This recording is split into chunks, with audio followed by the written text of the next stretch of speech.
ಅಂತ ಒಂದು ಸರಳ ಬದುಕನ್ನು ನಡೆಸಿದ್ ನಮ್ಮಮ್ಮ. ಆಮೇಲೆ ನಮ್ಮಪ್ಪ ಅಪೋಸಿಷನ್ ಪಾರ್ಟಿ ಲೀಡರ್ ಆಗಿದ್ದಾಗಲೂ ಕೂಡ ಅಷ್ಟೇ, ನಮ್ಮ ಹೊಲದಲ್ಲಿ ನಮ್ಮಮ್ಮ ನಮ್ಮ ತಂದೆ ಎಲ್ಲಿಂದ ಹೋದ್ರಂತೆ. ನಾವೆಲ್ಲ ಚಿಕ್ಕವರು, ನಾನು 5ನೇ ಕ್ಲಾಸ್ ಹುಡುಗಿ. ಅವಾಗ ಅಪ್ಪ ಅಲ್ಲಿ ಹೋದಾಗ ಹೊಲದಲ್ಲಿ ಹೆಂಗಸರು ಗಂಡಸರೆಲ್ಲ ಕೆಲಸ ಮಾಡ್ತಾ ಇದ್ರಂತೆ, ನಾಟಿ ಮಾಡ್ತಿದ್ದಾರೆ. ಮನೆಗೆ ಹೋಗಿದ್ದಾರೆ, ಅಮ್ಮ ಜಮೀನ್ ಹತ್ರ ಹೋಗಿದ್ದಾರೆ ಅಂತ ಹೇಳಿದ್ದಾರೆ. ಅಪ್ಪ ಅಲ್ಲಿಗೆ ಹುಡುಕೊಂಡು ಹೋಗಿದ್ದಾರೆ ಅಮ್ಮನ. ಹೋದ್ರೆ ಅಪ್ಪ ಕಾಣಿಸ್ತಿಲ್ಲ ಅಂತ ಹುಡುಕ್ತಿದಾರಂತೆ, ಎಲ್ಲಿ ಎಲ್ಲಿ ಅಂತ ಅಂದ್ಬಿಟ್ಟು. ಆಮೇಲೆ ಎಲ್ಲಿ ನಮ್ಮ ಮನೆಯವರಲ್ಲಿ ಕೆಲಸದವ್ರು ಅಂತ ಕೇಳಿರುತ್ತೆ. ಅಯ್ಯೋ ಗೌಡ್ರೆ ನೋಡಿ ಅಲ್ಲಿ ನಿಮ್ಮ ಇವ್ರನ್ನ ಅಲ್ಲಿ ಅವರು ಭತ್ತ ನಾಟಿ ಮಾಡ್ತಾ ಇದ್ದಾರೆ ಅಂತ ತೋರಿಸಿದ್ರಂತೆ. ಅಪ್ಪಂಗೆ ನೋಡ್ಬಿಟ್ಟು ಇದೇನಕ್ಕೆ ಹಿಂಗೆ ಮಾಡ್ತಾ ಇದೆಯಾ ಅಂತ ನಮ್ಮಮ್ಮನ ಕೇಳಿದ್ದಾರೆ. ಏನಾಗಿದೆ, ಯಾಕೆ ಹಿಂಗೆ ಕೆಲಸ ಮಾಡ್ತಿದ್ಯಾ ಅಂದರೆ ನಮ್ಮಮ್ಮ ಹೇಳಿದ್ರು, ನನ್ನ ಜಮೀನಲ್ಲಿ ನಾನು ಕೆಲಸ ಮಾಡೋದ್ರಲ್ಲಿ ಎಂಥ ಅವಮಾನ ಇದೆ.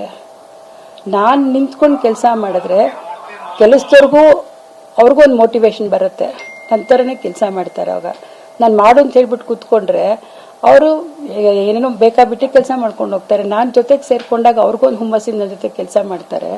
ನನ್ನ ಜಮೀನಲ್ಲಿ ನಾನು ಕೆಲಸ ಮಾಡೋದ್ರಲ್ಲಿ ನನಗೆಂತ ಅವಮಾನ ಇದೆ, ನಂಗೆ ಆ ಥರ ಏನೂ ಅವಮಾನ ಇಲ್ಲ ನನಗಿದ್ರೊಳಗೆ ಅಂತ ಹೇಳಿದ್ರಂತೆ. ಅದು ಹೇಳ್ಕೊಂಡು ಅಪ್ಪ ಅದೇಳು, ನೋಡಮ್ಮ ನಿಮ್ಮಮ್ಮನಿಗೆ ಆ ರೀತಿ ಯಾವ ನಾನು ಗಂಡ ಇಂಥದ್ದು ನನ್ನಿದು ಈ ಥರ ನಾನು ಯಾಕೆ ಕೆಲಸ ಮಾಡಬೇಕು ಆ ಭಾವನೆನೇ ಬರಲಿಲ್ಲ. ನಾವು ಚಿಕ್ಕವರಿದ್ದಾಗ ಬಂದಲ್ಲಿ ಊರಿಂದ ಬಂದು ಅದನ್ನು ಹೇಳೋರು. ಅದರೆಲ್ಲ ನಮಗೆ ಮನಸ್ಸಲ್ಲಿ ಅವರು ಪ್ರತಿ ಒಂದೊಂದು ಅವರು ಬದುಕನ್ನು ನಡೆಸಿದ ರೀತಿ ಇದೆಯಲ್ಲ, ಇವತ್ತಿನ ಕಾಲದಲ್ಲಿ ಅಂತ ಮಹಿಳೆ ನೋಡೋದು ಕಷ್ಟ ಅಂತ ಅನ್ಸುತ್ತೆ.